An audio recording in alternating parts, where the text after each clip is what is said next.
Hello everyone, welcome to eLearn Academy and today we are going to start chapter lines and angles जो आपकी NCERT में chapter है and 7th class में chapter है। आज सिर्फ उसके कॉन्सेप्ट्स को रिवाइज करेंगे। कुछ आप अपने 6th स्टैंडर्ड में भी पढ़ चुके हो, लाइंस, लाइन सेगमेंट्स एंड रे के बारे में। We are going to revise that and उसके बाद बात करते हैं आपके इंपॉर्टेंट कॉन्सेप्ट्स। एक बार ये समझ में आ गया तो फिर इस क्वेश्चन में, इस एक्सरसाइज में और कुछ भी नहीं है, ठीक है।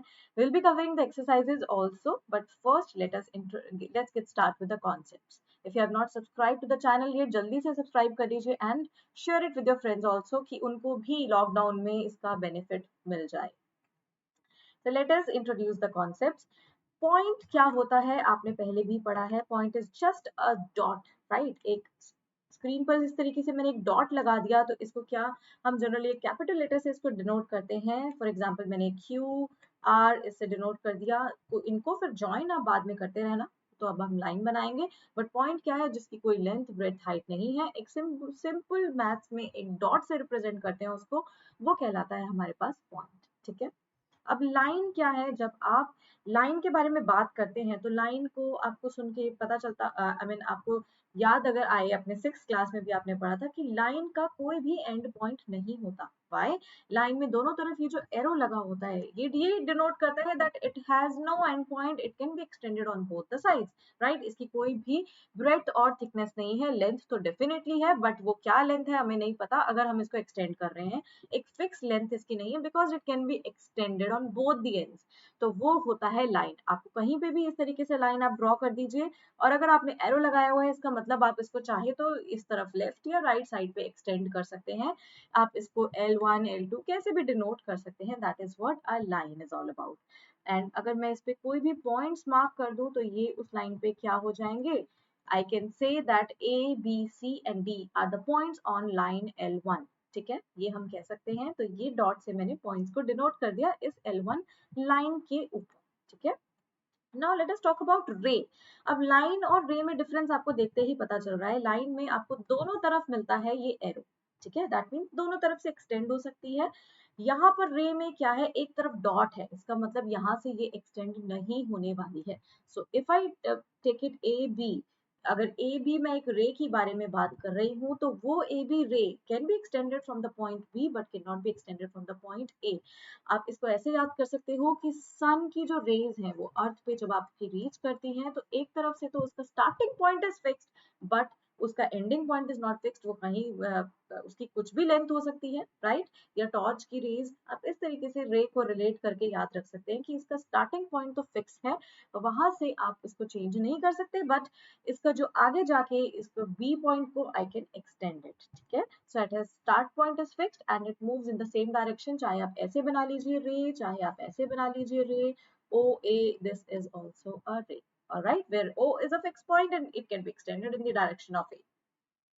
नाउ लाइन सेगमेंट क्या है। लाइन सेगमेंट इज व्हाट, अब दोनों पॉइंट, दोनों तरफ पॉइंट्स है, देखते ही पता चल गया होगा, समझ में आ गया होगा कि इसके दोनों पॉइंट्स फिक्स है, right. It can not be extended, ना ही आप ए की तरफ से एक्सटेंड कर सकते हो, ना ही बी की तरफ से एक्सटेंड कर सकते हो। व्हाई? बिकॉज ये डॉट्स लगे हुए हैं यहाँ पर, इसका मतलब ये फिक्स है, ठीक है। वो फिक्स लाइन सेगमेंट में भी ये 5 सेंटीमीटर की है, तो आप लिख देंगे कि A B is a line segment of 5 centimetre. इसकी डेफिनेट लेंथ है, फिक्स लेंथ है, ये दोनों पॉइंट्स इसके फिक्स हैं। तो ये हो गया डिफरेंस लाइन सेगमेंट एंड रे के बीच में। अब बात करते हैं एंगल्स कैसे बनते हैं।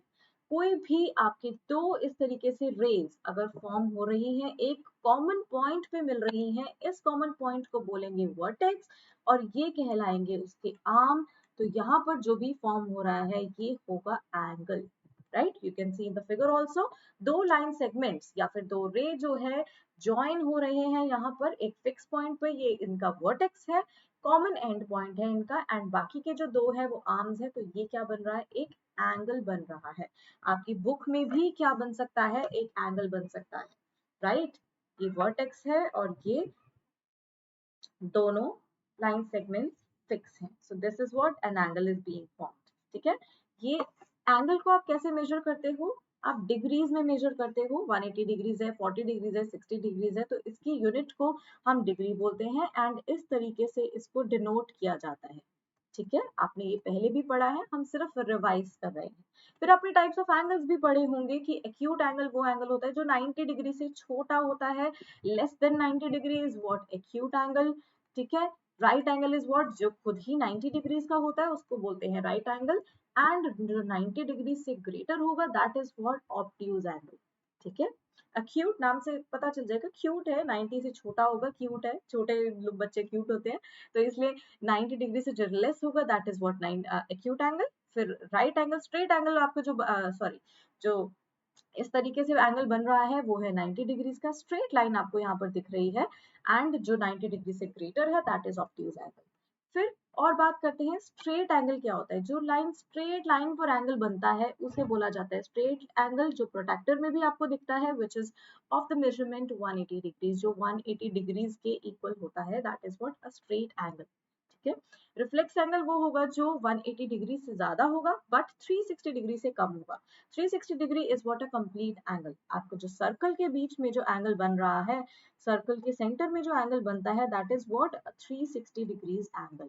ठीक है, वो कंप्लीट एंगल कहलाता है 360 डिग्रीज। अब ये देखिए, आप खुद ही देख लीजिए, सर्कल, सेमी सर्कल और सर्कल, यस यहाँ पर 180 डिग्रीज है, एक और जो सेमी सर्कल है उसमें भी 180 डिग्रीज है, आपने दोनों को ज्वाइन करके सर्कल बना दिया तो एंगल क्या बन गया, सेंट्रल एंगल 360 डिग्रीज। ठीक है, ये हो गया हमारा कंप्लीट एंगल। और रिफ्लेक्स एंगल वो हो गया जो 180 डिग्री से ज्यादा है बट 360 डिग्री से लेस है, वो कोई भी वैल्यू होगी, that is what a reflex angle. ठीक है, दैट कैन बी 270, 280, 350, 340, कुछ भी हो सकता है। नाउ एडजेसेंट एंगल्स क्या होते हैं, ये आपकी टर्म है एनसीईआरटी में। Adjacent angles are those angles, नाम से ही समझ में आ रहा है, एडजेसेंट यानी कि साथ साथ लगे हुए, सटे हुए। ठीक है, अब साथ साथ कनेक्टेड कैसे हुए, इनका वर्टेक्स तो होगा कॉमन और एक आर्म भी कॉमन शेयर करेंगे। ये कैसे, फॉर एग्जाम्पल ये आप पिज्जा की स्लाइस देख सकते हो, you can see this pizza slice, यहाँ पर वर्टेक्स कॉमन है इनका, एक आर्म भी कॉमन है, this is a common arm, right. Adjacent angles में एक आर्म कॉमन होती है और बाकी की जो दो आर्म्स हैं वो अपोजिट होंगी उस कॉमन आर्म की। ठीक है, इस कॉमन आर्म के अपोजिट ये आर्म है और इस कॉमन आर्म के अपोजिट ये आर्म है। Let me just name it O A B and C. So AB is the arm which is opposite to OA and AC is the arm which is opposite to OA. ठीक है, but they are sharing a common vertex A and a common arm OA. तो ये adjacent angles हैं। जैसे इस book में आपको दिख रहा है, बुक का एक पेज है, ये क्या हो गया इनके लिए, कॉमन आर्म हो गया। एक एंगल यहाँ पर बन रहा है वर्टेक्स से, एक एंगल यहाँ बन रहा है, एडजेसेंट साथ साथ है। पहचान क्या है इनकी, आइडेंटिफाई करने का तरीका कि ये कॉमन आर्म होगी। ठीक है, फॉर एग्जाम्पल इस क्लॉक में भी ये एंगल्स क्या है, एडजेसेंट एंगल्स हैं, ये रहे, ये एंगल एडजेसेंट है और दूसरा जो इसकी आर्म है वो इसके कॉमन आर्म के अपोजिट है। सिमिलरली यहाँ पर दूसरी आर्म कॉमन आर्म के क्या है, अपोजिट है, तो ये कहलाएंगे एडजेसेंट एंगल्स। बहुत आगे काम आता है, आपको इसको अच्छे से समझना है, क्लियर करना है अपना कॉन्सेप्ट यहीं पर। ओके, नाउ लीनियर पेयर क्या होता है, लीनियर पेयर भी एडजेसेंट एंगल्स ही बनाते हैं बट यहाँ पर क्या होता है, जो नॉन कॉमन साइड्स है वो अपोजिट रेज होती है। जैसे यू कैन सी ये पेन स्टैंड है, इस पेन स्टैंड में एक एंगल यहाँ बन रहा है 1, एक एंगल बन रहा है 2। नाउ ये तो है इनकी कॉमन आर्म, ठीक है, this is what a common arm. Now जो दूसरी आर्म है, ये रही वो आर्म एंड ये रही वो आर्म, एक दूसरे के क्या है, अपोजिट रेज हैं। वहां पर क्या था, वो आर्म्स इस तरीके से थी, वो अपोजिट रेज नहीं थी। सी, एडजेसेंट एंगल्स में they were not opposite rays, they were opposite to the common arm. ठीक है, बट यहाँ पर क्या है, वो अपोजिट रेज जो है आपस में अपोजिट है। जैसे आप इस रियल लाइफ में अगर हम देखें तो इस तरीके से इंटरसेक्शन है रोड्स का, यहाँ पर ये हमारा लीनियर पेयर फॉर्म हो रहा है एंड जो लाइंस है, एक कॉमन रे ये रही, एक ये रही रे, ये आपस में अपोजिट है। जनरली एक स्ट्रेट, आपको पहचान ऐसे करनी है कि लीनियर पेयर हमेशा स्ट्रेट लाइन पर ही बनता है। ठीक है, अपोजिट होंगी रेज तो स्ट्रेट ही होंगी ना, अपोजिट कैसे, ऐसे और ऐसे, स्ट्रेट रे बन गई और इस तरीके से ही जनरली वो लीनियर पेयर और is always formed in a straight line, that is why इनका एंगल्स का सम हमेशा 90 डिग्री, सॉरी 180 डिग्रीज होता है। If I right it down तो एंगल 1 प्लस एंगल 2 का सम हो जाएगा 180 डिग्री। रीजन बीइंग कि they are forming a linear pair. Why 180 degrees, because you know angle on a straight line is what 180 degrees, ये हमें पता है। इसलिए जो भी एंगल्स यहाँ पर बनेंगे, स्ट्रेट लाइन पर जितने भी एंगल्स बनेंगे उन सबका सम होगा 180 degrees and they are forming a linear pair, तो इनका सम है 180 डिग्रीज। परफेक्ट। आई होप इसमें आपको डाउट नहीं होना चाहिए।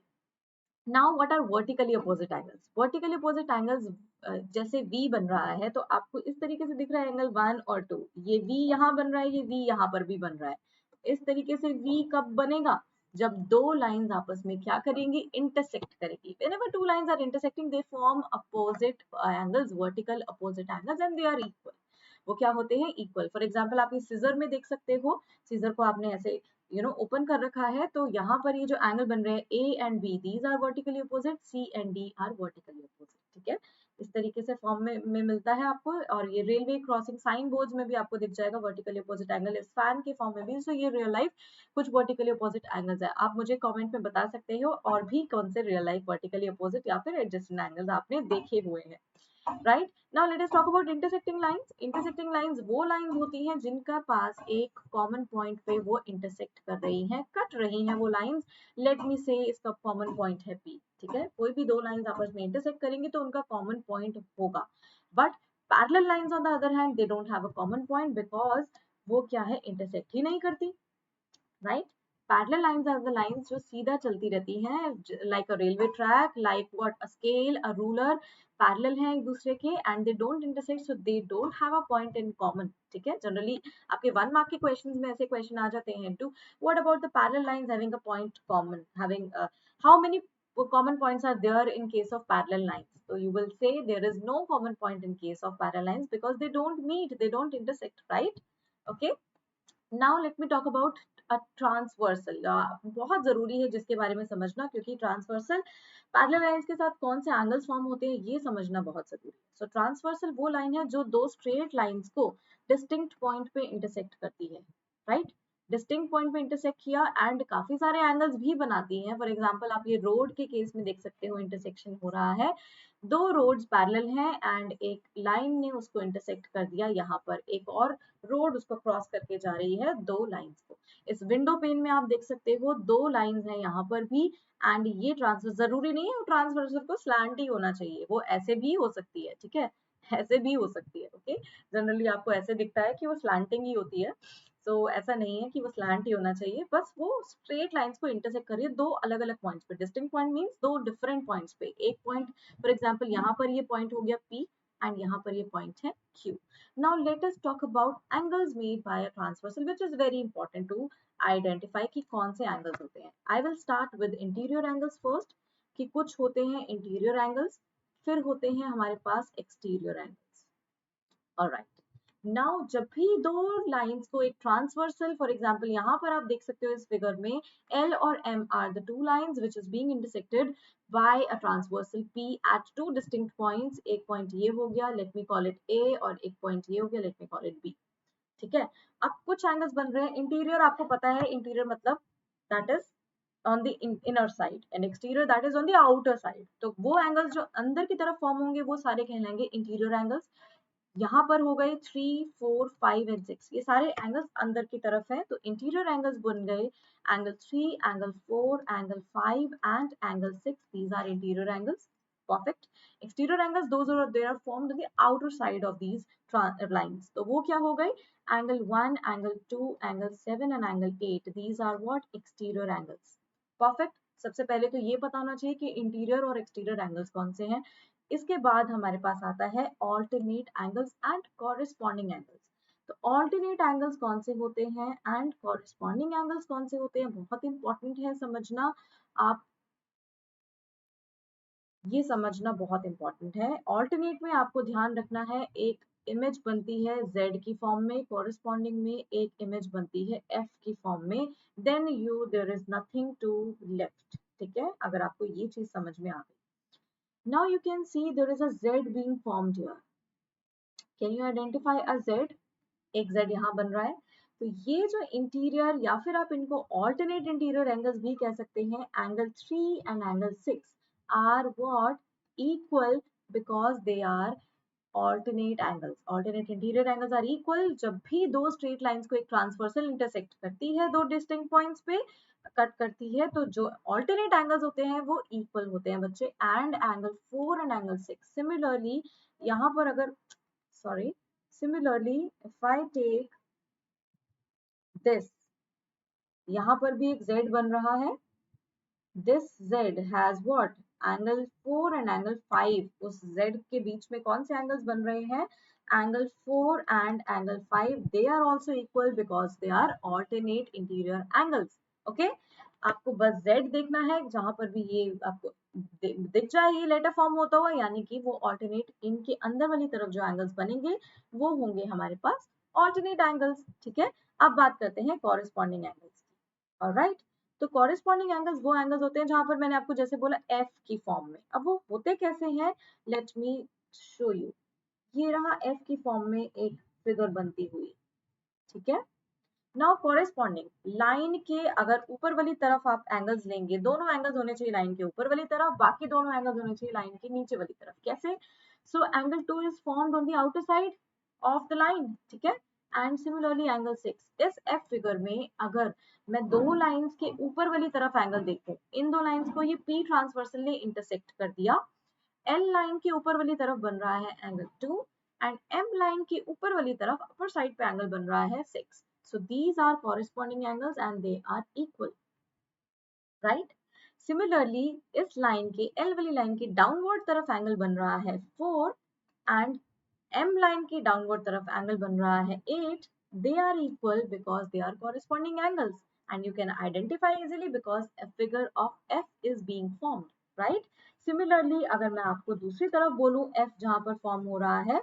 let me show you और कहां पर F फॉर्म हो रहा है यहाँ पर oops yeah so here you can see F is being formed ठीक है तो यहाँ पर जो एंगल 1 है and angle 5 they are equal they are corresponding angles and angle 3 and angle 7 are equal they are corresponding angles of this F वाली figure ठीक है आई होप आपको ये क्लियर हो गया होगा alternate angles interior angles corresponding angles and exterior angles फिर हम आगे और बात करेंगे कि पैरेलल लाइंस कैसे चेक करते हैं कौन सी लाइंस पैरेलल होती हैं we will do that along with the exercise but before that let me know अगर आपको इसमें कोई भी difficulty है I will be happy to solve that do not forget to share like and subscribe to the channel and share it with your friends and thank you so much for today's session bye and take care